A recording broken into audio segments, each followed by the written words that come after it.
So we're walking over to the Acropolis and we're going through the backside of our hotel. And I like this area so much more.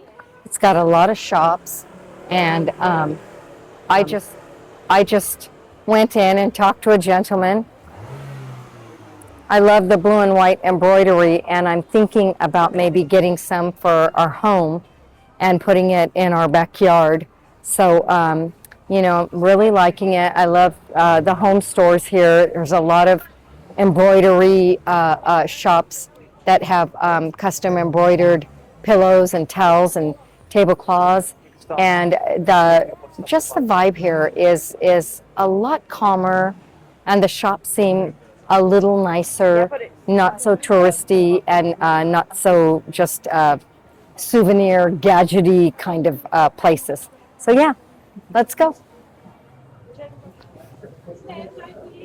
So we're just walking uphill towards the Acropolis, and we come across this kind of quieter street vending places with gelato, jewelry, home decor, dresses, and a lot of jewelry.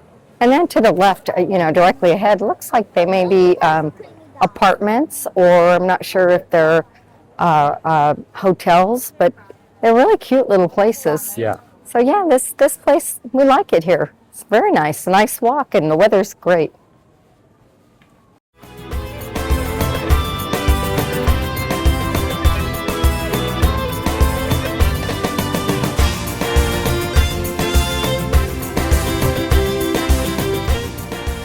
Okay, so we have just come up to the entrance for the Acropolis, and we bought our tickets for the 2 to 3 hour time frame, and they were wonderful. There's not a huge line or anything. The day is gorgeous, and they said just go on in. They scanned our tickets on our phones, and so here we are. And wow, I thought it was going to be more difficult than this. Now I see the trek to head on up, and we'll bring you more as we go, but it's absolutely, for a day that was supposed to be rainy, it's turned out very nice, and it's not very crowded. Okay, we are heading up to the Theater of Dionysus, which is right over here, but along the way we come across all these ruins. And it's really at the foot. Yeah, it's really at the foot of the Theater of Dionysus, and you can just, look how they have them all kind of, I'm sure they laid them out for us so we can, but just look at the intricate, these are from 300 and 400 BC, it's just amazing that, first of all, they've still have that intricate detail. And even the corrosion on the rocks to the left, they have a sense of beauty to me. I just feel like it tells a story from so many centuries that we have no clue. Look at this column. You can still see in good detail the grooves. I don't know. I'm amazed by how old these are, and the landscaping around it too. You can envision people here from so many centuries ago just living and working and praying. But yeah, this is all just at the base as we're heading up to the Acropolis, and to our right, which we're heading to now, is the Theater of Dionysus. So what you're looking at is the Theater of Dionysus here in Athens, and it was the world's first stone theater built back in the 6th century BC on the slope of the Acropolis, and it could seat around 17,000 spectators. It was actually the main venue for ancient Athenian dramas. They had premieres of works by Sophocles and Euripides and Aristophanes. The theater was named for Dionysus, the god of wine, and was a central part of the annual Dionysus festival. I wouldn't mind going to that. Yeah, I bet that was something. So yeah, you can see all the seating around it. It's, it's set just like an amphitheater, not too unlike what we have today. And if you can look on some of the stone below, Mike, look at all the the detail, and there's some writing on some. And here, there's some writing on this one too.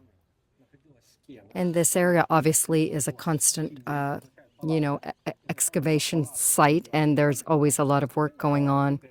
And you can imagine the performers here at the center of the stage putting on their shows, maybe dramas and comedies and everything in between.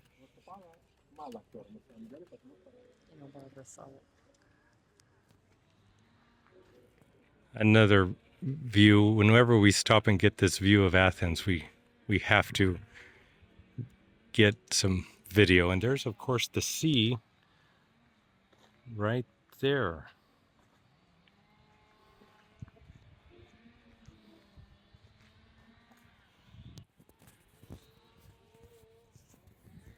Okay, so here's our partial view with more to come. We're still not on to the top, which is right up here. Behind us, we're kind of debating if this is a new colonnade over here. Yeah, look, they look new to me. But maybe they're supporting something old, so that's why they kind of wanted to show that. We'll get up there and see.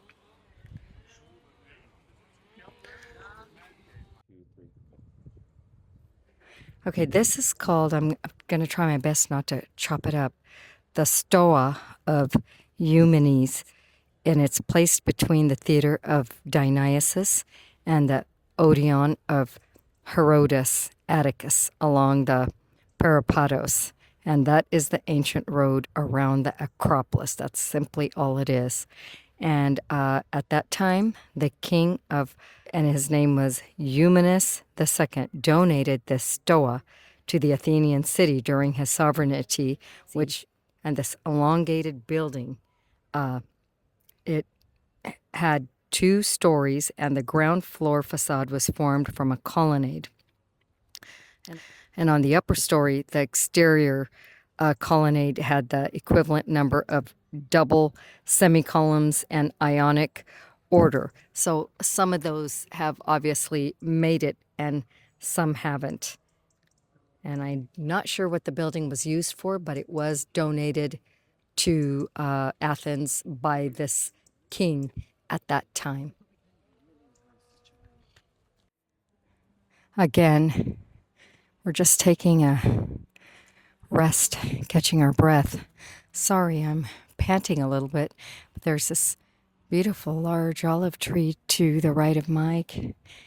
And then, of course, those colonnades that we stopped at earlier with that theater that still looks functional, and modern Athens down below. And all of this is cut into the side of the mountain.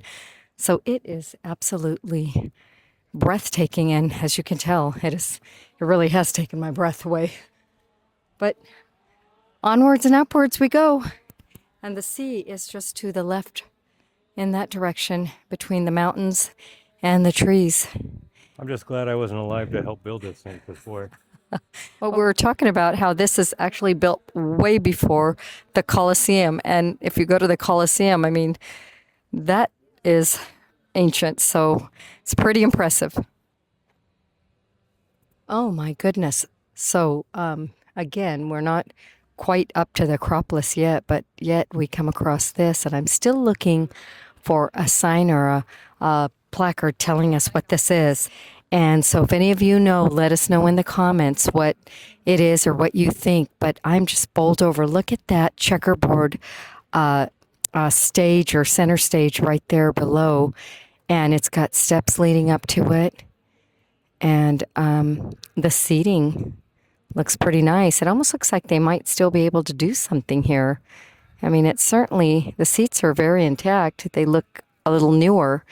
And look at all the colonnades. And to the left, Mike, where the water puddles are on those stairs in that first opening, it just makes you want to explore and see what's going on. And we were told by our hotel that the nighttime is really nice to come here too, particularly in the warm summer months when it's open until 8. So I can imagine how atmospheric it must be. And the sweeping views of the city below is a whole nother breathtaking thing to partake in.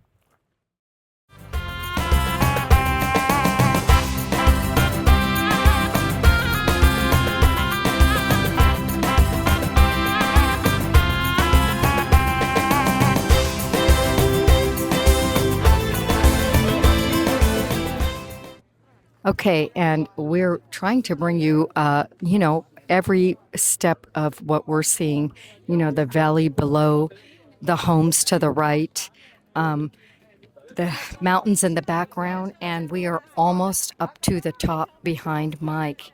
And it's truly incredible. So we'll be able to give you more of what each structure is as we get up there. Because this whole area, remember, is called the Acropolis. And then on the Acropolis itself sits different structures, including the Parthenon and, earlier, as you saw, the Theater of Dionysus and some of the other things. So, yeah, this is just words can't do justice, and that's why I think we're trying to do as much footage as we can, so you can experience. And even down below, you can see. We were told there are ruins throughout the city, so there's one directly in front, and then there's something at the just directly in front of it. But yeah, it wasn't too busy. But here's where everyone is pulling at. It looks like.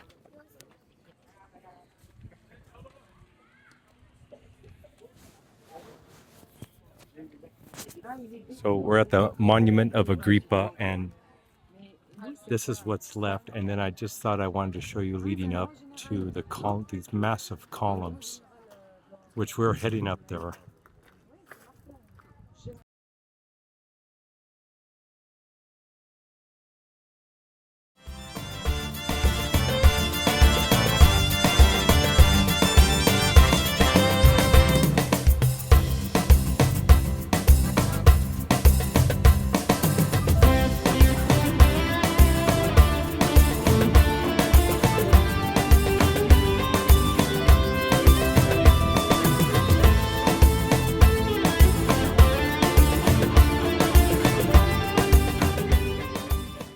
Okay, so I had to do a video from the very top of the Acropolis and just show you.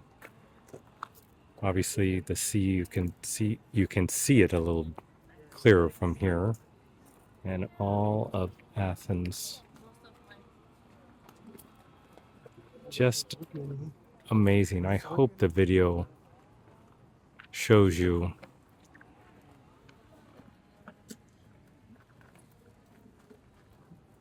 just the enormity of everything. And these columns are probably 15 feet wide, I'm guessing.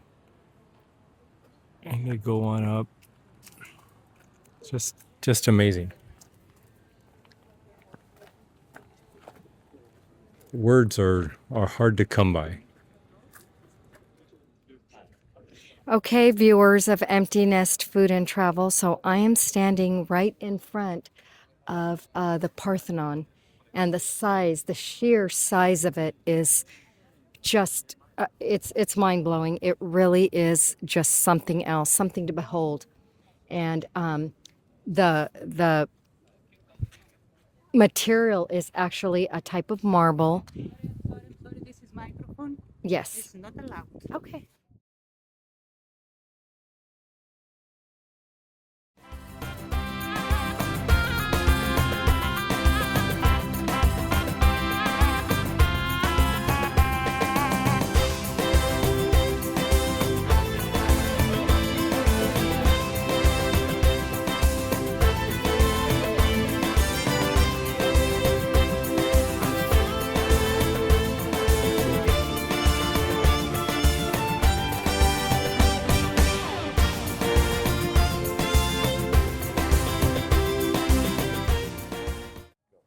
Okay, so this is the Erechtheion, and it was constructed in 421 BC and finished in 406 BC.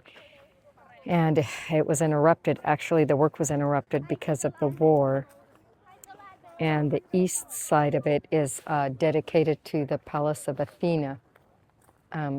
If you can see, that's got the columns with the goddesses holding up the goddesses are holding up that portion of the building, and that was dedicated to the goddess Athena. And it's just magnificent. You know, the color of it, it's a marble. It's just gorgeous. And still, you can see how commanding it looks, you know, over so many centuries.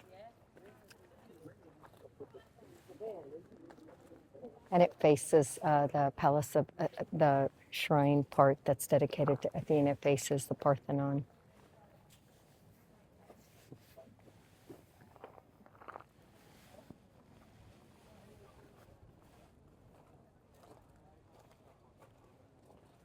Okay, so we were just looking up at the Parthenon and we see some blocks there that remind us of Legos, and it made us start wondering. And I don't know a lot of history about Legos. We had a son who played with them all the time, but who did the history on that, right?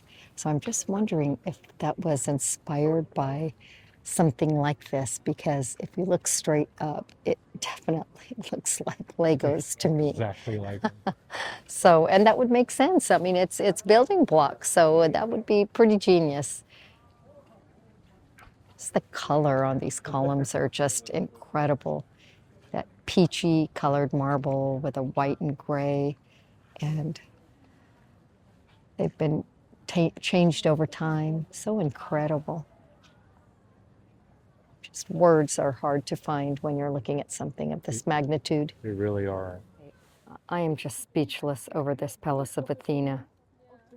So I wanted to just do a shot of it. You know, the sun is probably going to set here soon, and just the landscape here is, what can I say? I'm so moved. As a mere mortal, you just feel like nothing in face of something so incredible.